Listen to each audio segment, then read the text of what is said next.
Now we're no longer on the pavement or the highway.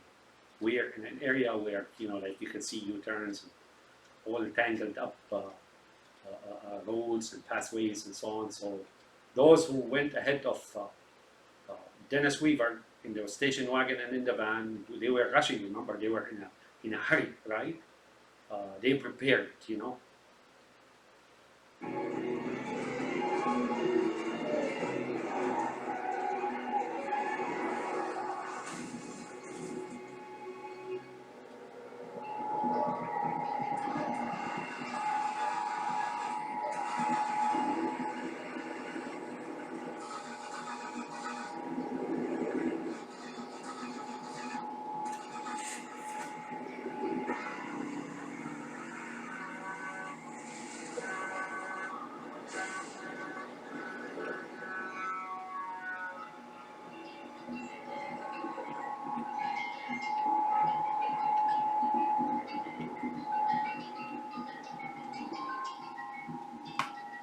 Here it sounds like a chime by some kind of wind chime, like sound of rattling of a wind chime.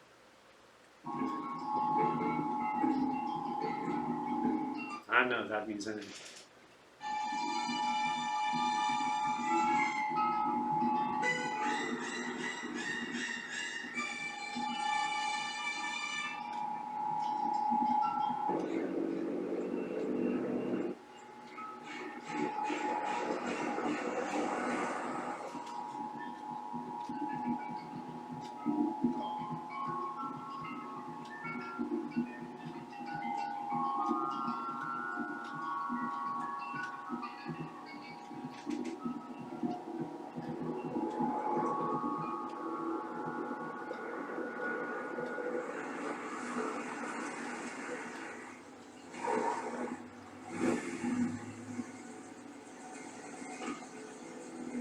Uh-oh.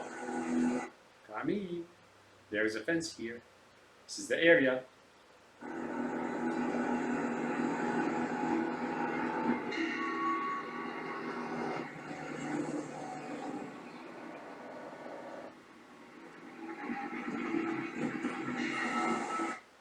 All right. David Mann. What does he do with the brown Shiites or Alawites or Sufis or Magi's or whatnot? Resources within the red resources, those minions and those goyims, those soldiers, those militias, I mean the car, right? That he's using and riding in that battle, he sets it on auto, right? He puts this, blocks the, or presses the gas pedal with that back, right? So he sets them on their own. What he's gonna do next is very simple. His treasures, right? He takes that car, those that supposedly the creatures or minions or humans or whoever they are, he controls, and then he sets them, right? The Mongols probably, because they did a lot of killing first, and then they were eventually killed, right? And then he gets out of the way, right? He watched them. Now this is a very epic scene here. It has a very specific ending. I will tell you about it when it comes. You break into, guess what? We set you up, right? So he got out. Notice, he set you on autopilot, pressed your gas, and he sent you into battle, right, to fight for him, and he got out, right?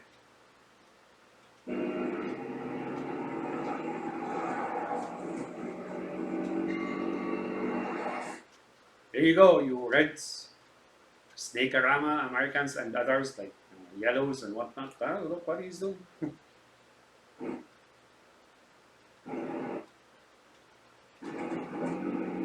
But it's no match for the truck, of course, right?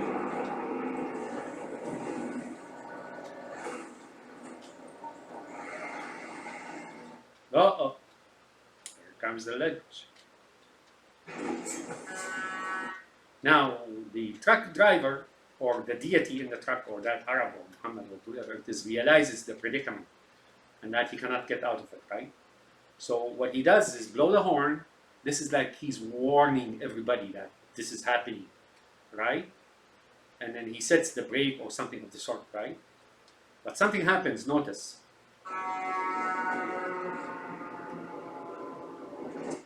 As he's taking down the Reds, like the Mongols and Sufis and Alawis, he's using them, like he's destroying them as David Mann is watching, right? Because he set them into that collision, right? Which they will not win with a big truck, right? If you notice the door, the truck, the driver's door has opened and you don't see anyone in there. What he's trying to see here, while the truck deity let his people, well, he didn't like intentionally drive them down the ravine, right? But he got out in time.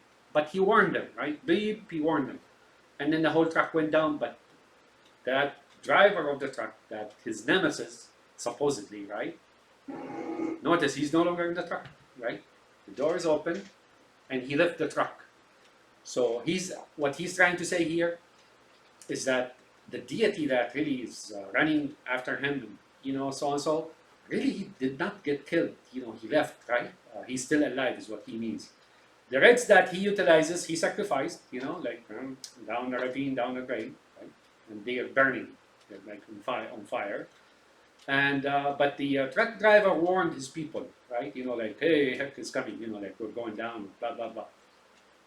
That's the gist of it. Something else is going to come up. Just give me a second.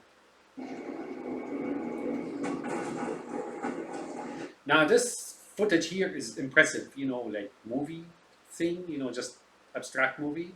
The way it folds. Like at the end when it's lying down. I mean, you'd feel that the truck is that evil truck is down and so on.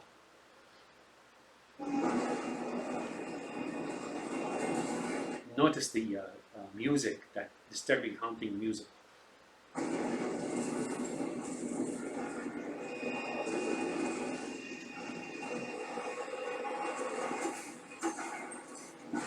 notice at the distance, there are also other objects falling and they're on fire and smoking. That's not close to the site of the crash here. That's in the distance. Is that just for movie purpose, like to fill the screen and show the real crash? Possible.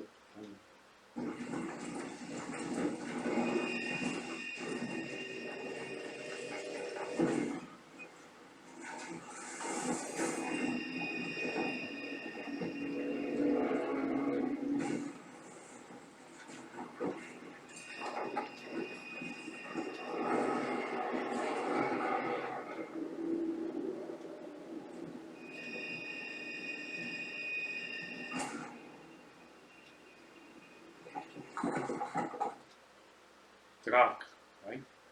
Just rolled over. He's as dead as a stone.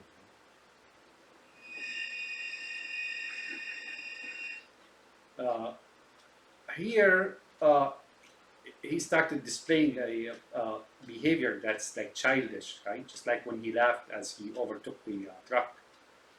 Here, this is deception. What they're trying to say is that this guy is like innocent. And he's not after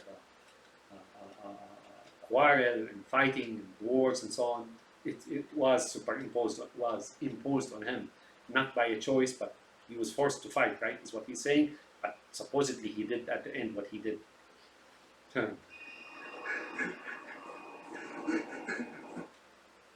This will be significant when we flip the coin and I explain the movie, but not at this lens, right? This here will be very significant in interpreting the movie on the other side of the coin or the other track.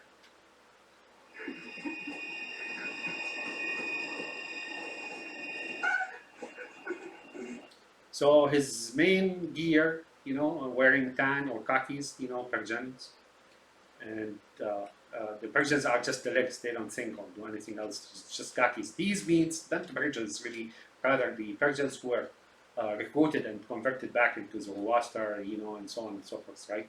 But the controller is really the blue shirt.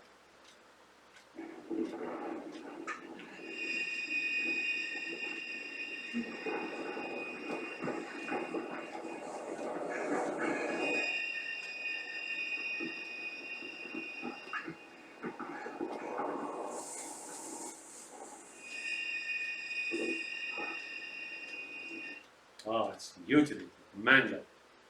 Wreck. Can't recover that, huh? And here, the significance of this is that the motor or rolling movement of this thing here, this world of prophet and the caliphate and so on, came to a halt basically. It was rolling and no longer going. That's what this means, signifies.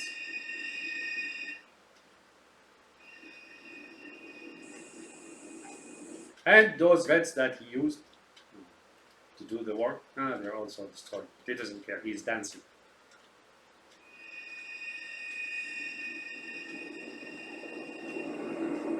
That means by that time when it happened, the Mongol invasion of the Muslim world, the whole world was red. Basically, that's it. Almost, not. I wouldn't say that.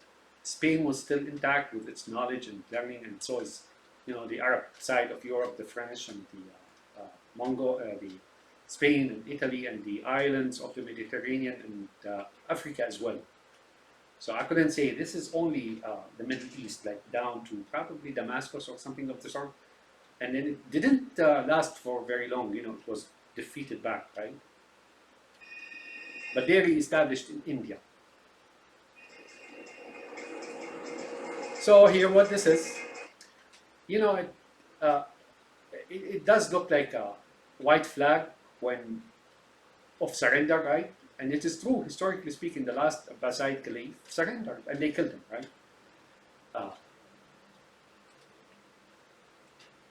And that's the last thing he's saying, it's the fan that's rolling and so on, and that's the flag of surrender. But they beat him they killed him, right?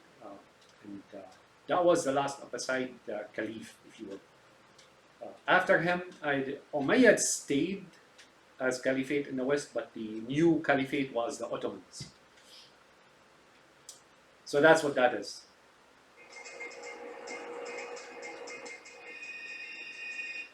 $3.21. I don't know. What does that mean? But the meter does look blue to me. Maybe $3.22. I don't know. Okay, here he confuses you a little bit. We know the driver left, right? So you'd think this here is blood, right?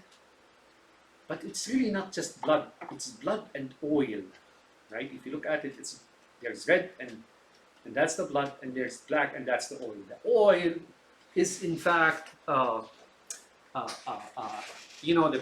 gold at that point. It wasn't cash. You can't have. Back then there was cryptocurrencies and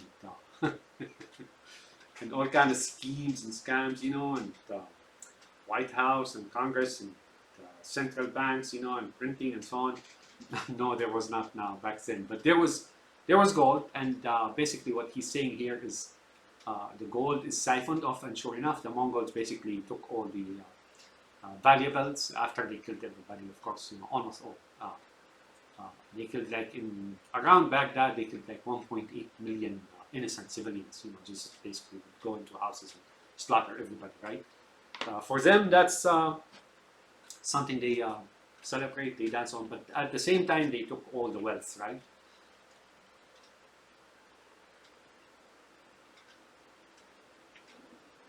And they're still rolling. But it's gasping for air, and it's the last gasp for air, or the last breath. But if you look way up here, you will see that David now is on the top of the hill, right, king of the hill, watching down on that big world of brown and so on being destroyed, the caliphate or Islam or whatever it is, God, right, La or Allah.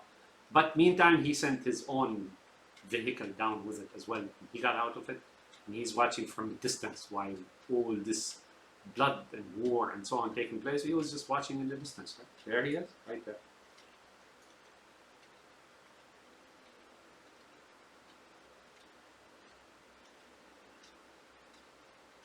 And it stops. Is that what they say? The wheel of so and so keeps rolling? I don't know. There's a saying.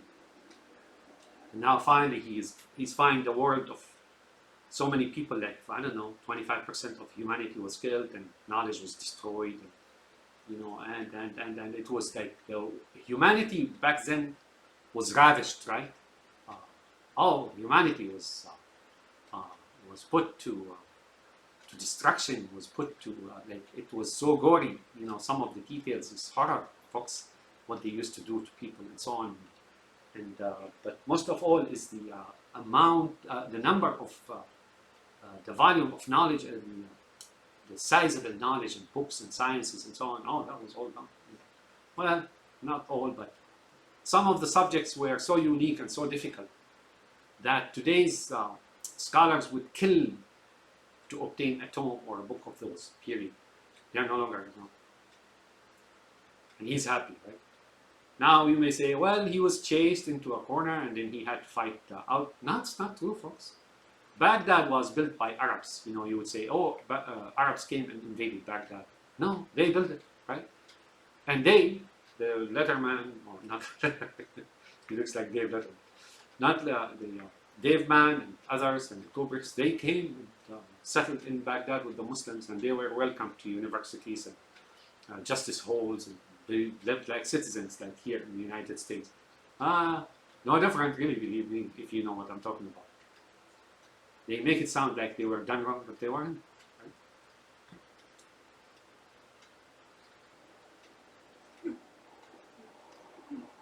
Right? Now his face is turning red again. Notice the time, I told you.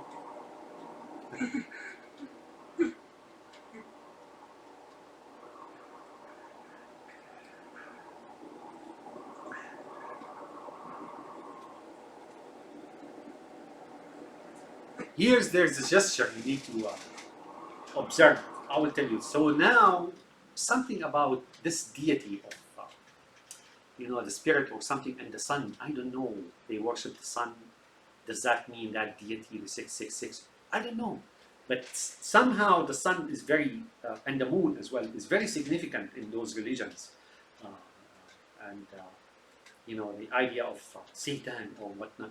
I really do not know, but I've noticed there's some importance or significance to it, or it's like a cornerstone of those religions, the sun itself, right?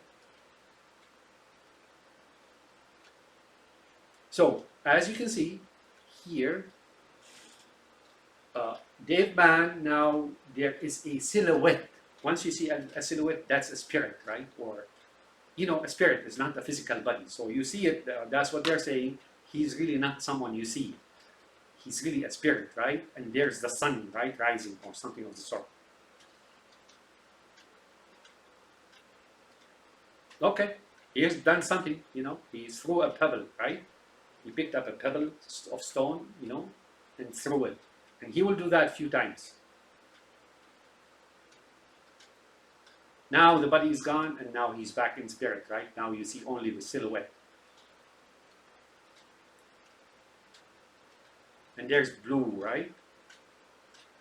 And again, he's gonna throw the pebble, right? 1, 2, 3, or something. Why am I saying this is significant? Here's a story for you. When, in the ancient days, we know a story. Now, the Arabs say that Abraham tried to sacrifice his son Ishmael, right? Ismail, or Ishmael, call me Ishmael, remember? Moby Dick, Herman Melville, and the Scarlet Letters is by Nathaniel Hawthorne, I recall later. And the Jews say it's Ishaq, right? One say this is, that child of Abraham was the sacrifice. The others say no, it was Ishaq. It doesn't matter. I'm not going to discuss it here, but. If you recall, Johnny Cash, I think was it Johnny Cash or Bob Dylan or Johnny Cash? God said, "Abe, kill me a son." He says, "You're putting me on, man." He says, "Well, you can do what you want, but next time you see me coming, you better run." You remember that? So that story is fixed in the minds of people and religions and so on and so forth. But the Arabs say it's Ishmael. And what happened is when he tried to kill Ishmael, right? the story goes like this in the traditions of Islam, is that now the devil came to Abraham and he tried to seduce him, or trying to knock him off from the path, or seduce him, or how should I say, trip him into disobeying God. So he says, he started talking to him, don't do that, like you're killing your own son, blah blah, and so on. So the story goes like this: Abraham picks up pebbles and then he stones the devil, right? And then he moves to another place or something of the sort. I don't know the details of the story, but you can look it up or call a mosque in foundation here in America. They'll explain it to you. And then he comes to him again the second time, and then he pelts him with a stone again. He tried to, similar to what they say about Jesus in the wilderness, when Satan came to him trying to uh, uh, uh, have him disobey God, become an apostate, or something of the sort, right? And then he refuses. He says one should not test God. But then Abraham, when he went to slay his son again, the devil came the third time, right? And then he stoned him the third time. These are what we call the Jamrat, right? In Mecca, near Mecca, there are 3 places where Muslims during the pilgrimage, they go stone, supposedly they stone the devil like this. It's not like you don't have to really pound it, but you just have to stone it, pick up the stone. It's symbolic gesture, right? One, I think 7 times here, 1 here, 1 here, or something of the sort. That's what that is. So this guy is now stoning back, is what they're trying to say here. This deity that you cannot see anymore, that is in spirit, and then it's the sun by itself.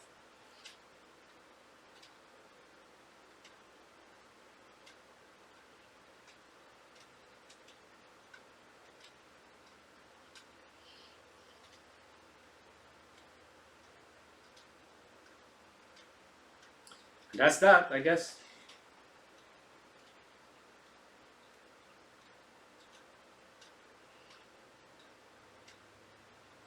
So that's 3 times. I think he stoned 3 times, or 4 times, I don't know.